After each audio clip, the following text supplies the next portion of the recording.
کہ بندہ جب بھی پریشانی کا شکار ہوتا ہے دینی اعتبار سے یا دنیاوی اعتبار سے،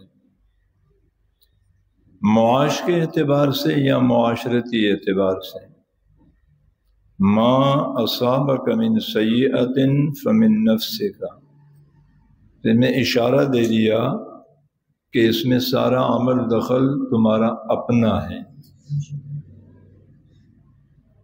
دوبارہ دہرا دوں، یعنی اچھائی جو بھی ملتی ہے وہ سارے بولو، اگر کسی اور کی طرف سے ہے تو نہ بولو، اگر اس کی طرف سے تو بولو۔ کس کی طرف سے ملتی ہے اچھائی؟ کیا مطلب اچھائی؟ اگر آپ کو وضو کی توفیق مل گئی تو یہ کس کی طرف سے ہے؟ اور اگر آپ کو اچھا کام مل گیا تو یہ کس کی طرف سے؟ صحت ملی تو کس کی طرف سے؟ اور وہ صحت اچھے کاموں میں استعمال ہوا، میں نے قصداً لفظ دین نہیں استعمال کیا۔ میں کہہ سکتا تھا کہ اگر صحت اور مال دین میں استعمال ہو جائے، یہ میں نے قصداً نہیں کہا، اس کی جگہ میں نے اچھے لفظ اچھے کو سامنے کر دیا کہ وہاں دھوکہ پڑتا ہے۔ دین صرف نماز، روزے، ذکر، حج، داڑھی، تلاوت، درس و تدریس، پیری مریدی کا نام نہیں ہے۔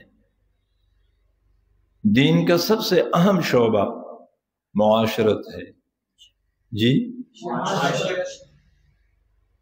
اللہ عرشوں سے کچھ بیچتے ہیں، اس کی نماز کو دیکھ کر نہیں، اس کی بیوی کے ساتھ اچھے سلوک کو دیکھ کر اللہ اچھا فیصلہ فرماتے ہیں، اور بیوی کا اپنے شوہر کے ساتھ اچھا سلوک دیکھ کر اللہ فیصلہ فرماتے ہیں۔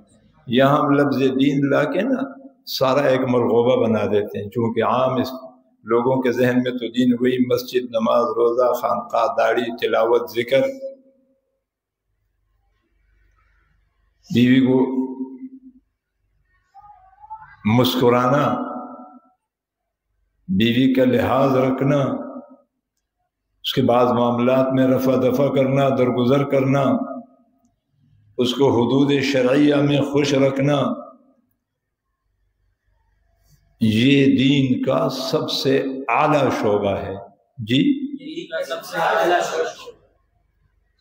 اس لیے میں نے لفظ اچھا استعمال کیا۔ بہرحال تو میں گزارش کر رہا تھا کہ جب اگر کوئی، اللہ پاک فرماتے وَإِنَّ لَنَا وَإِنَّ عَلَيْنَا لَلْهُدَىٰ، یہ ہماری طرف سے ہوتا ہے۔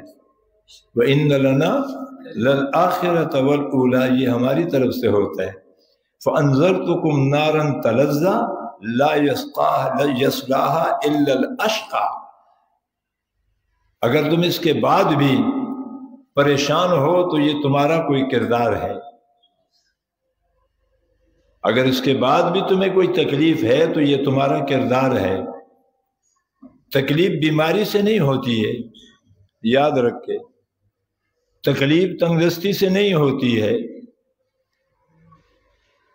تکلیف اولاد کے نہ ہونے سے نہیں ہوتی ہے، تکلیف اولاد کے ہونے کے بعد نافرمان ہونے سے نہیں ہوتی ہے، تکلیف کاروبار کے بند ہونے سے نہیں ہوتی ہے، ان چیزوں سے تکلیف نہیں ہوتی ہے۔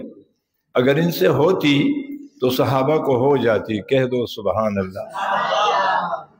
جی، صحابہ کو تو وہ ہماری طرح انسان تھے، تکلیف ان سے نہیں ہوتی ہے۔ تکلیف تو جب ہوتی ہے کہ جب وہ رابطہ یا کٹ جائے یا کمزور ہو جائے۔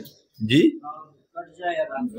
بولو نا، اگر وہ رابطہ کٹ گیا یا کمزور ہو گیا تو کاروبار چلتے ہوئے بھی یہ تکلیف میں ہوتا ہے، بند ہو تب بھی تکلیف میں ہوتا ہے، صحت میں ہو تب بھی یہ تکلیف میں ہوتا ہے، بیمار ہو تب بھی یہ تکلیف میں ہوتا ہے۔ یعنی تکلیف اور غیر تکلیف کا معاملہ فرشی نہیں ہے، تکلیف اور غیر تکلیف کا معاملہ فرشی نہیں ہے۔ یہ تو عرشی ہے.